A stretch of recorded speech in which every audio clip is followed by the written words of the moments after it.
السلام عليكم ورحمة الله وبركاته. ما شاء الله سعودة وهذا ولا لهي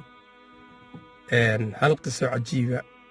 وانت حنوك كان كوفي 19 أما كورونا وبالعمي بالشدة كواركي أيان دوني بليني نسكو برالو جينو قصة داسي waxay tahay inta badan waxa arkaysaa bulshadii oo qafladii ay aakhirka ka jireen ka baxay gaar ahaan dhalinyarada markay arkeen dad fara badan oo xanuunka kan ilaahay ku soo doonay waqtigoogii iyo saacadoodii ay dhamaatay nin walba wuxuu leeyahay waa dhimanaysaa taa macnaheedu waxa weeyaan maadaama oon dhimanayno ilaahay subxaanahu wa tacaala wuxuu leeyahay kullu nafsin daa'iqatul mawt naf dhammaanteed waa tii dhimanaysa ka tegaysa adduunka kan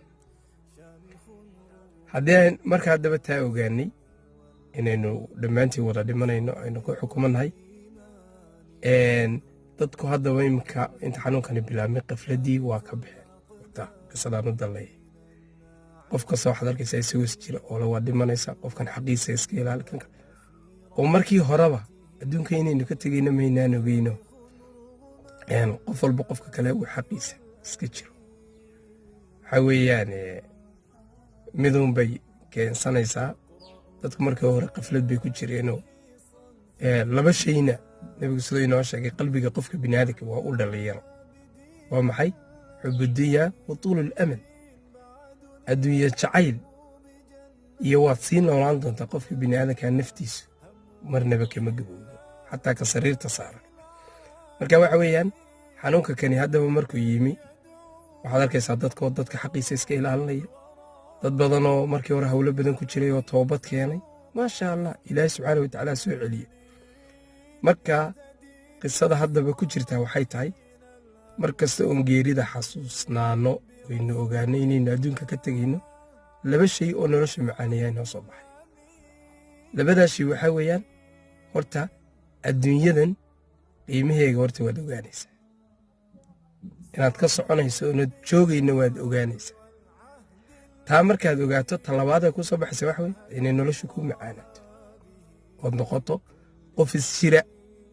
oo hididila fiican aakhira ka rajeeya ilaahay subxaanahu wa tacaalaana mar kasta u toobadkeena taa macnaheeguna qafladii baa ka baxaysa wey marka mar kasta horraysa iyo dambaysaba inaynu isjirno waa loo baahnaa aynu mar walba xaqa bini'aadanka iska ilaalino waayo adduunyadan aynu joognaa waynu ognahay waa waxa laba walaalaa kala fogeeyey laba qaraabaa kala fogeeyey laba soomaaliya isku dilayaan soo ma sidaa daraaddeed hadday labadiiba inay ka tegayaan ogyihiin nin walba qofka kale wixiisa waa u nabadgelinaya qof walbana xaqiisa waa iska celinaya arrinta xiisaha leh ee inta xanuunka kani soo baxay ee dadkuna akhira xasuusteen aadka muhiimadda waa waxa weeyaan inuu qofku daqiiqad kasta xisaabto uu yidhaahdo hadduu hawl dembiye geli lahaa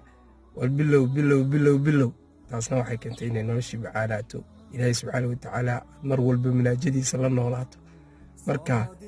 kolley horraysiya dambayse waan ku xukunnay xanuunkanna aad bay noo baraarujiyey ilaahay subxaanahu wa tacaala intii xanuunkaasi ku baxday waxaan ilaahay uga baryaya inuu qabriga u waasiciyo